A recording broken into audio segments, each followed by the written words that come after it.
देश न्यूज में आपका स्वागत है। मैं हूं आपके साथ धर्मिष्ठा और आप देख रहे हैं हमारा खास कार्यक्रम चक्कर राजनीति का, जिसमें हम बात करते हैं राजनीति की और सियासत की। और इस कार्यक्रम में आज हम बात करने जा रहे हैं मध्य प्रदेश की वीआईपी सीट भोपाल की बात करने जा रहे हैं। दरअसल राजनीतिक दलों ने लोकसभा चुनाव की तैयारियां कर दी है, तो लोकसभा चुनाव के मद्देनजर मध्य प्रदेश की 29 लोकसभा सीटों की जानकारी के साथ इन सीटों का अब तक का क्या इतिहास रहा है, ये सभी जानकारी अपने कार्यक्रम में दिखाएंगे। और इसी क्रम में आज हम बात करेंगे भोपाल लोकसभा सीट की। तो आइए सबसे पहले बताते हैं कि अभी ये जो भोपाल लोकसभा सीट है, इस पर सांसद कौन है। 2019 में भाजपा के टिकट पर चुनाव लड़ी साध्वी प्रज्ञा सिंह ठाकुर भोपाल लोकसभा सीट से सांसद बनी।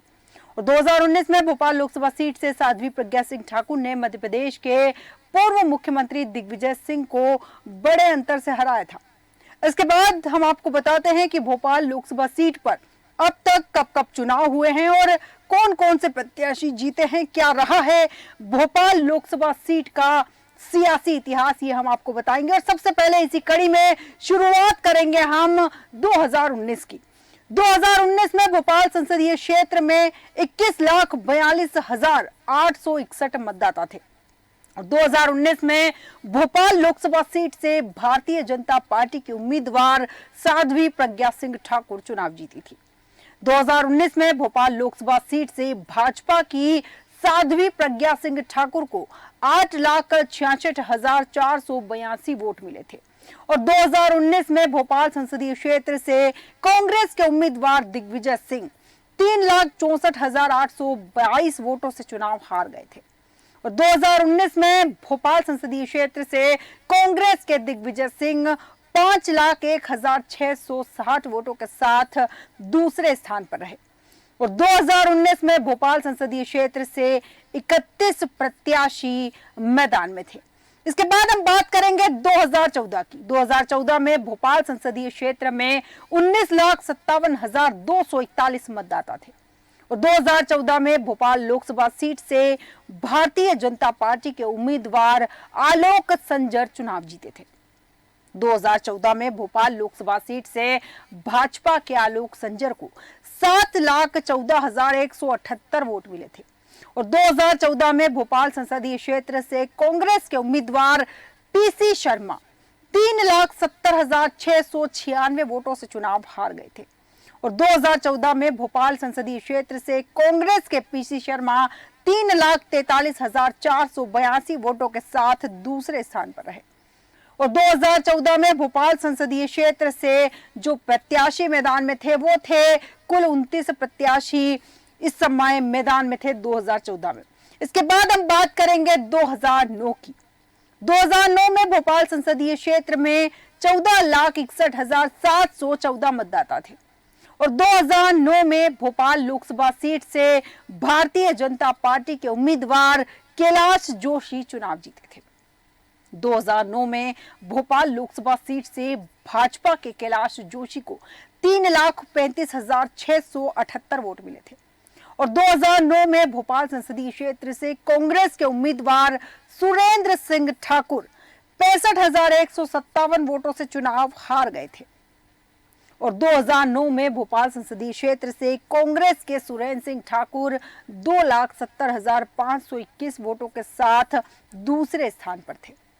और 2009 में भोपाल संसदीय क्षेत्र से कुल 23 प्रत्याशी मैदान में थे। इसके बाद हम बात करेंगे 2004 की। 2004 में भोपाल संसदीय क्षेत्र में कुल वैध वोटों की जो संख्या थी, वो थी 8,58,463। 2004 में भोपाल लोकसभा सीट से भारतीय जनता पार्टी के उम्मीदवार कैलाश जोशी चुनाव जीते थे।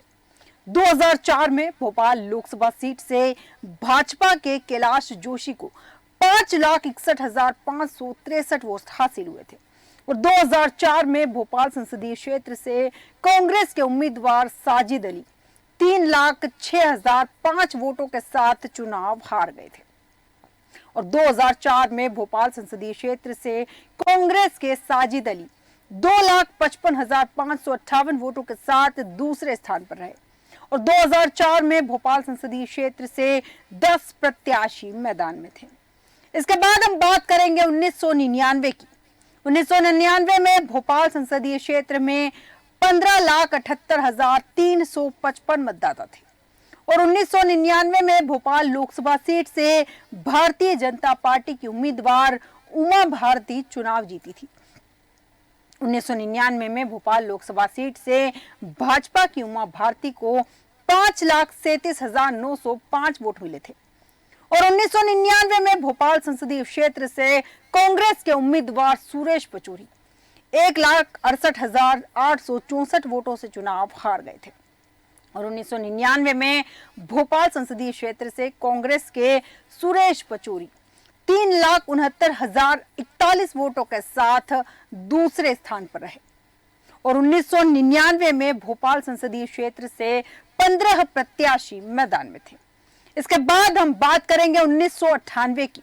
1998 में भोपाल संसदीय क्षेत्र में 14,83,592 मतदाता थे और 1998 में भोपाल लोकसभा सीट से भारतीय जनता पार्टी के उम्मीदवार सुशील चंद्र वर्मा चुनाव जीते थे और 1998 में भोपाल लोकसभा सीट से भाजपा के सुशील चंद्र वर्मा को 4,94,481 वोट हासिल हुए थे।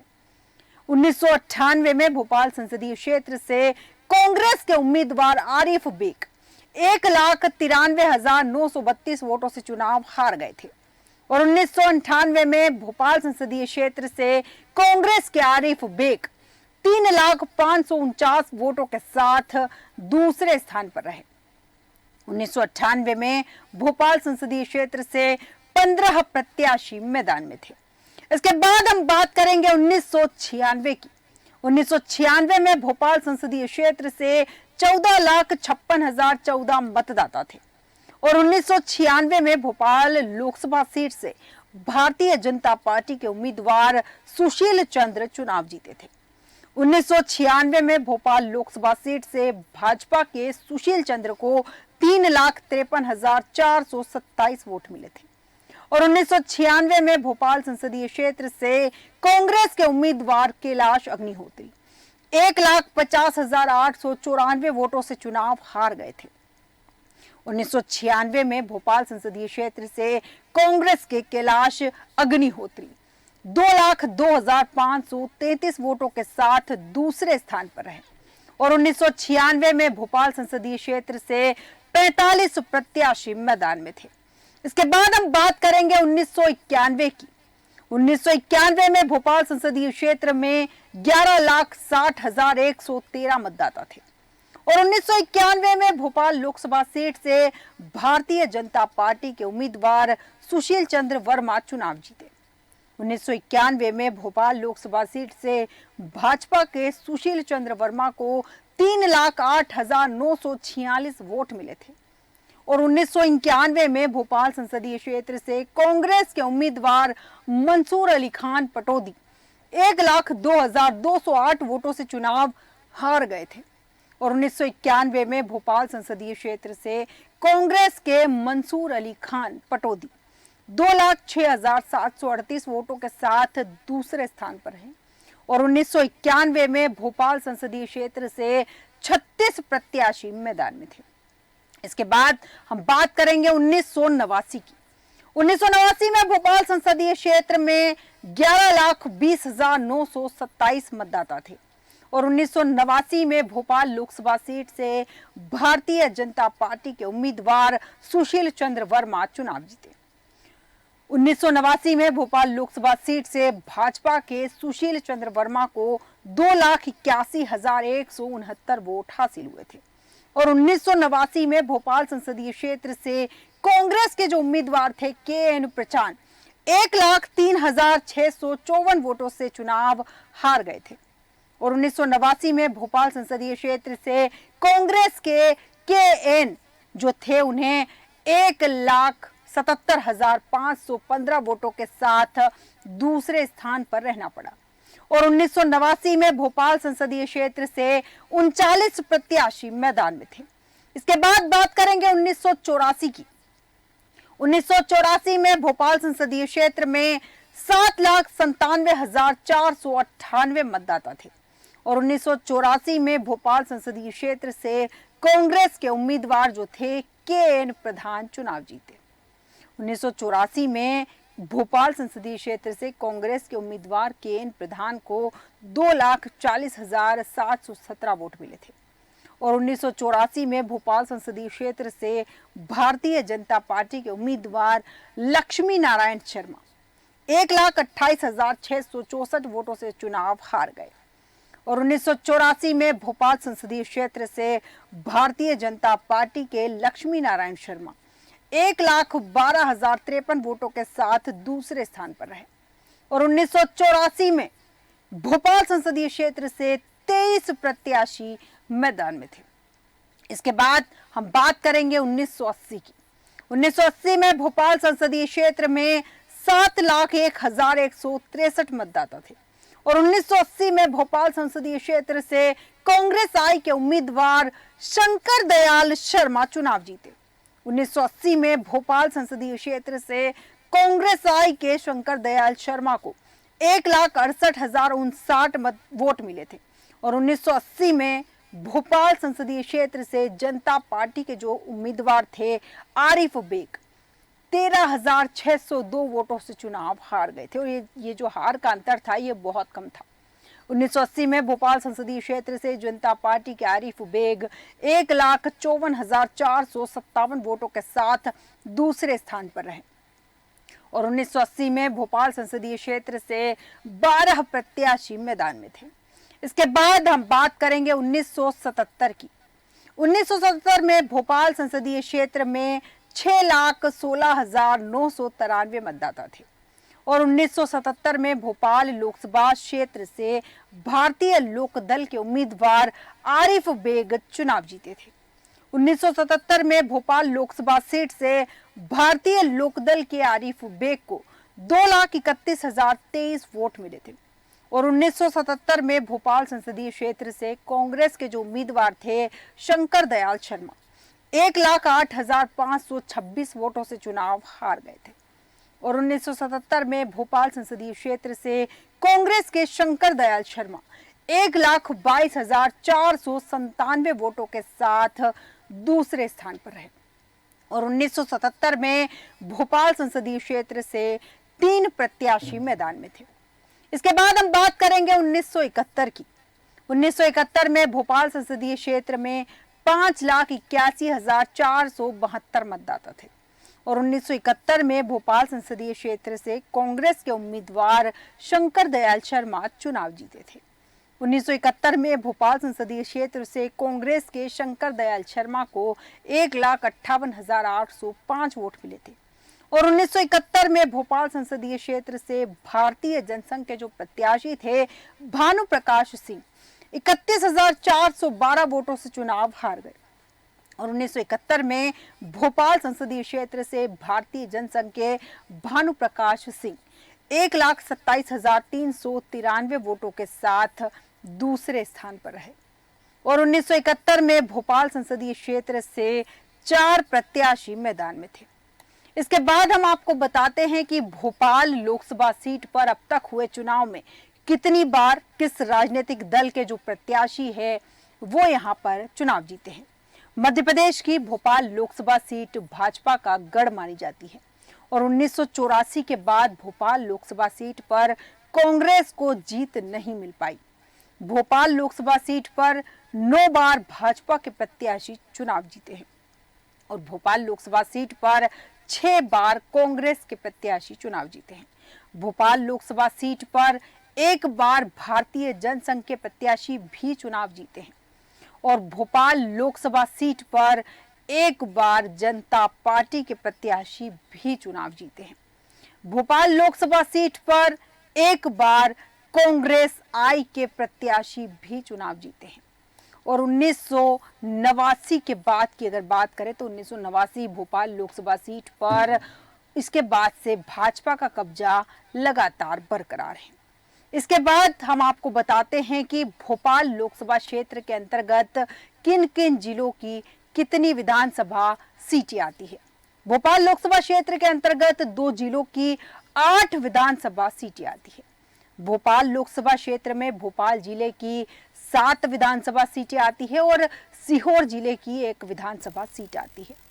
भोपाल लोकसभा क्षेत्र में भोपाल जिले की बेरसिया विधानसभा सीट आती है, भोपाल जिले की भोपाल उत्तर विधानसभा सीट आती है और भोपाल जिले की नरेला विधानसभा सीट, भोपाल जिले की भोपाल दक्षिण पश्चिम विधानसभा सीट, भोपाल जिले की भोपाल मध्य विधानसभा सीट, भोपाल जिले की गोविंदपुरा विधानसभा सीट और भोपाल जिले की हुजूर विधानसभा सीट। इसके अलावा सीहोर जिले की सीहोर विधानसभा सीट भी शामिल है।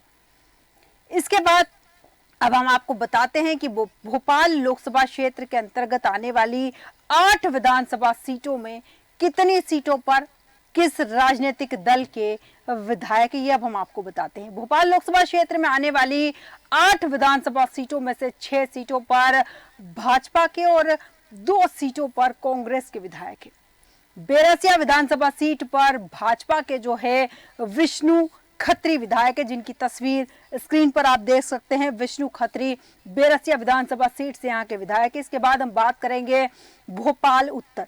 भोपाल उत्तर विधानसभा सीट पर कांग्रेस के आतिफ अकील जो है वो यहाँ पर विधायक है, जिनकी तस्वीर यहाँ पर आपको दिखाई दे रही है। इसके बाद हम बात करेंगे नरेला विधानसभा सीट पर भाजपा के जो हैं विश्वास सारंग विधायक है, जिनकी तस्वीर यहाँ आप देख सकते हैं। इसके बाद हम बात करेंगे भोपाल दक्षिण पश्चिम विधानसभा सीट पर भाजपा के भगवान दास सबनानी विधायक है, जिनकी तस्वीर आपको यहाँ हमारी स्क्रीन पर दिखाई दे रही है। इसके बाद भोपाल मध्य विधानसभा सीट की बात करेंगे। यहाँ पर कांग्रेस के जो हैं आरिफ मसूद यहाँ पर विधायक है। भोपाल मध्य की बात करेंगे जहां पर आरिफ मसूद की तस्वीर यहाँ आप देख सकते हैं। इसके बाद हम बात करेंगे गोविंदपुरा विधानसभा सीट पर भाजपा की कृष्णा गौर यहाँ विधायक है, जिनकी तस्वीर यहाँ पर दिखाई दे रही है आपको। इसके बाद हम बात करेंगे हुजूर विधानसभा सीट पर। हुजूर विधानसभा सीट पर भाजपा के रामेश्वर शर्मा विधायक है, जिनकी तस्वीर यहाँ आपको स्क्रीन पर दिखाई दे रही है। इसके बाद अगली विधानसभा सीट जो है वो है सीहोर। सीहोर विधानसभा सीट पर भाजपा के सुदेश राय विधायक है, जिनकी तस्वीर आपको यहाँ दिखाई दे रही है। मतलब साफ है कि 4 और 2 6 सीटों पर भाजपा का कब्जा है और मात्र 2 पर यहाँ कांग्रेस है और यहाँ कहीं ना कहीं भारतीय जनता पार्टी कांग्रेस को कड़ी टक्कर देती हुई नजर आ रही है। अब हम आपको बताते हैं कि भोपाल लोकसभा सीट पर इस बार किस राजनीतिक दल ने किसे अपना प्रत्याशी बनाकर मैदान में उतारा है। 2024 के लोकसभा चुनाव के लिए भाजपा ने भोपाल लोकसभा सीट पर आलोक शर्मा को मैदान में उतारा है, जिनकी तस्वीर आपको यहाँ दिखाई दे रही है।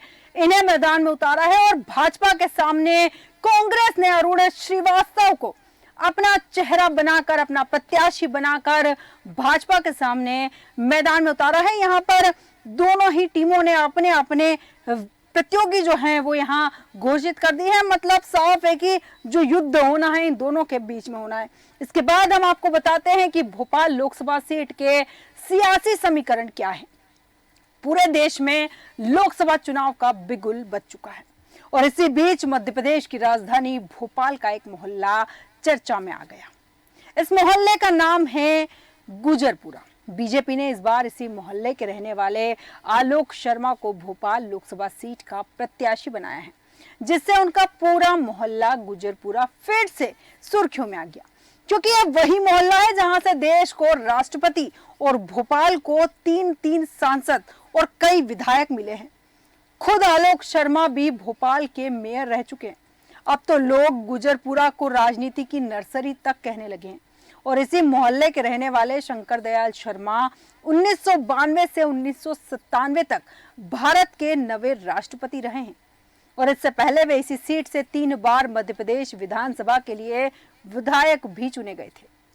वे राज्य के मुख्यमंत्री भी रहे हैं। इसके अलावा वे इंदिरा गांधी कैबिनेट में संचार मंत्री भी रहे हैं।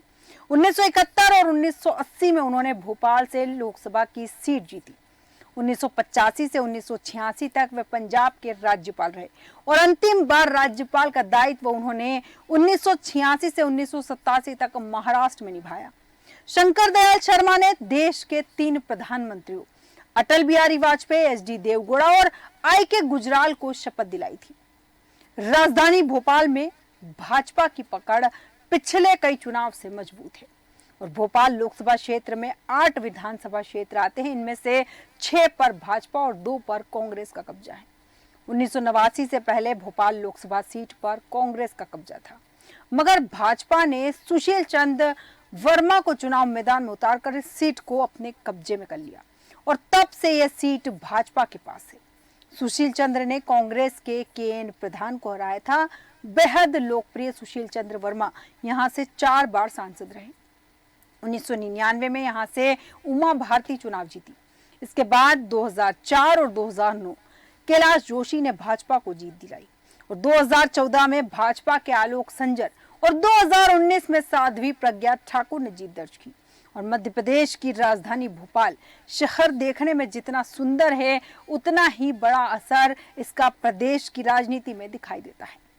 मध्य प्रदेश की सिटी ऑफ एमपी का सिटी ऑफ लेक्स कहा जाने वाला भोपाल बीजेपी का अभेद्य किला है और यहाँ पर कई बार कांग्रेस ने एड़ी चोटी का जोर लगाया है, लेकिन 1989 के बाद से यहाँ कमल को हटाया नहीं जा सका। पूर्व मुख्यमंत्री और प्रदेश की राजनीति में लाडलियों के मामा नाम से मशहूर शिवराज सिंह चौहान के सपनों का शहर भी इसे कहा जाता है। भोपाल लोकसभा सीट भोपाल और सीहोर जिले के कुछ हिस्सों तक फैली है और भोपाल शहर आधुनिकता के साथ साथ ऐतिहासिक धरोहरों को भी अपने अंदर समेटे हुए हैं। यहाँ पर आज भी परमार राजा भोज के कई किले बावड़ियां मौजूद है। इतना ही नहीं, यहाँ के बड़े तालाब में राजा भोज की मूर्ति भोपाल की खास पहचानों में से एक है। इसके बाद यहाँ पर लंबे वक्त तक नवाब रहे, जिसकी वजह से इसे नवाबों का शहर भी कहा जाता है। आधुनिकता और ऐतिहासिक धरोहर को साथ साथ भोपाल औद्योगिक मामलों में भी आगे है।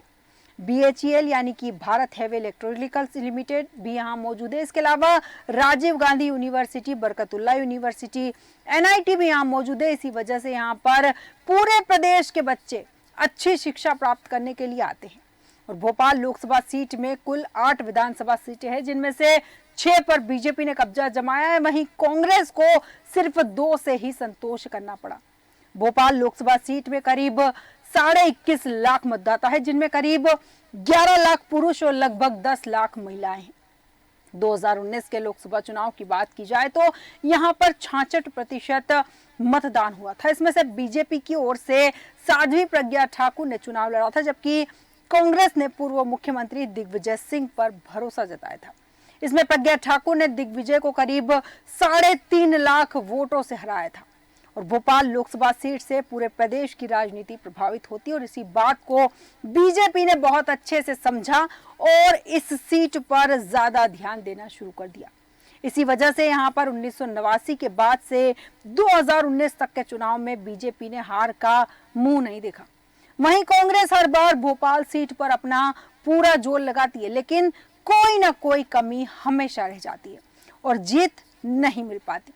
2014 में यहां से आलोक संजर ने चुनाव लड़ा था। इसके बाद पार्टी ने 2019 में उनका टिकट काट कर साध्वी प्रज्ञा को यहां से टिकट दिया था और पूरे प्रदेश की राजनीति में हिंदुत्व का कार्ड खेला था और दोनों ही चुनाव में बीजेपी को भारी भरकम अंतर से जीत मिली थी। आपको बता दें, 1984 के बाद से इस सीट पर कांग्रेस जो है कभी भी लोकसभा चुनाव नहीं जीत पाई। इस सीट से जीतने वाले कांग्रेस के आखिरी नेता केएन प्रधान थे। इसके बाद से ये जो सीट है 1989 में बीजेपी के पास चली गई थी और उसके बाद से लगातार 6 बार ये सीट बीजेपी के पास ही है। बीजेपी के दिग्गज नेता उमा भारती ने सीट पर कांग्रेस के कद्दावर नेता सुरेश पचौरी को पटखनी दी। इसके अलावा पूर्व CM कैलाश जोशी 2004 और 2009 में यहाँ से बीजेपी के सांसद बन चुके हैं। जातीय समीकरण की बात करें तो भोपाल सीट पर जनसंख्या 26,79,574 है और यहाँ की 23.71% आबादी ग्रामीण क्षेत्र में रहती है, जबकि 76.29% शहरी इलाके में रहती है और भोपाल की 15.38% जनसंख्या अनुसूचित जाति की है और 2.79% अनुसूचित जनजाति की है। और इसी सीट पर 20 से 25% मुस्लिम वोटर हैं। वहीं अनुसूचित जाति के वोटर्स यहाँ 14.83% है और अनुसूचित जनजाति के वोटर्स 2.56% है। मुस्लिम इस सीट पर नतीजों में अहम भूमिका निभाते हैं। हालांकि पिछले चुनाव में ध्रुवीकरण से बीजेपी का बड़ा फायदा भी हुआ था और कांग्रेस अरुण श्रीवास्तव के चेहरे पर अपना यहां दांव खेला है। अब यहां पर देखना दिलचस्प भी होगा कि सीट पर कैसा मुकाबला होने वाला है। यहाँ पर देखना यह भी दिलचस्प होगा कि भारतीय जनता पार्टी के उम्मीदवार के सामने कांग्रेस के उम्मीदवार कितना टिक पाते। हमारे आज के खास कार्यक्रम चक्कर राजनीति का में फिलहाल इतना ही। कल फिर होगी किसी नई लोकसभा सीट के सियासी समीकरणों को लेकर आपके साथ मुलाकात। तब तक आप बने रहिए देश न्यूज के साथ।